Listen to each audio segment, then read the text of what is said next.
The USA men 100 meters is the most unpredictable I've seen it in a number of years. Trayvon Bromell has the fastest time for an American man this year, and a lot of people don't trust him to go out there and live up to that. Why? Because some people have their impression that Trayvon Bromell isn't a championship guy, and I totally disagree with that. I mean, this is somebody that was in college around the same time that I was in college, and he's got an international medal. I don't understand how those two things can be in the same conversation. If you're somebody who's gone on an international stage, the biggest stage with the biggest crowds, and won medal, I don't understand how you're labeled as somebody who can't deal with competition.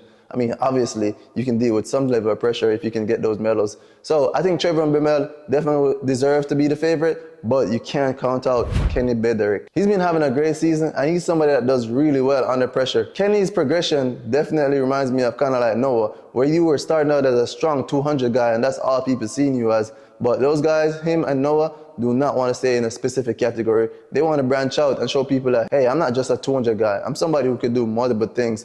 Noah was like that initially, where everybody said 200, 200. And Noah's like, hey, I'm going to try the 100. And at first, it didn't look like it was going to be super competitive in a way that you're going to be on the world stage. But I mean, look at Noah Lyles now. He's the reigning world and Olympic champion. So I think Kenny Bederick is definitely making that change, and he's looking to get on that team. I don't see any reason why he shouldn't. He's had a great season. He's been running fast. He also has a 9.8 season best going into this race. He's ran great at all the Grand Slams, and he's going to be positioned well to be able to take over that win. I definitely wouldn't give Trayvon Bromell the direct win saying, hey, he's got to win, because Kenny's going to be right there in the mix. So I think it's definitely going to be between those two guys. And speaking about Noah Lyles, will he be running 100 meters? Well, based on every report, it looks like Noah Lyles will be running just the 200 meters at the USA Trials. It'd be great if he ran both, but until I hear anything further, it seems like just the 200 is going to be his go-to race. And he already has a bye going into the World Championship, much like Sha'Carri Richardson, so he doesn't have to really worry much about going into that 100 meters. It is a unique year for him where he hasn't ran a lot of 100 meters,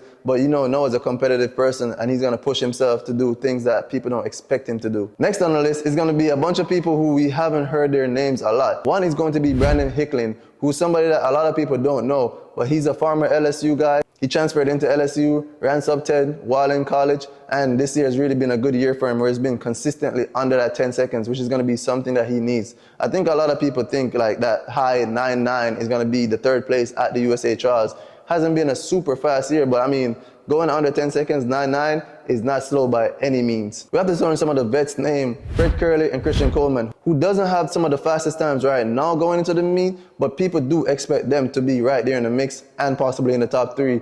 Definitely considered for a relay spot at the very least. But, you know, these guys already have the experience, and that counts for something. A lot of people don't value experience a lot, but it has a lot to do with how you deal with championships. And if you've been there, that's going to help you a lot because you know how to navigate it. Someone like Brandon Hickling, who hasn't been considered one of the fastest guys now, he's going to have a different level of pressure on him because the expectations breed different type of anxiety, and a lot of people have to learn how to deal with that. So Christian Coleman, Fred Kerley is going to be ready to deal with that because they've been on all the stages before. So I expect those guys to be well within the mix. Another person that I have to talk about when it comes to this conversation is going to be NCAA champion Jordan Anthony. Jordan has been going great this year. He's broken onto the scene, and you know, once the NCAA guys come into that Charles, they're ready. They're coming hot off an NCAA season. They haven't ran that much since the championships, so they're going to be informed. The only thing that you're going to have to worry about is if he makes a team, will he be able to hold it until September, which is a significantly later championships. Those are some of the big names, but I'm going to ask the same questions.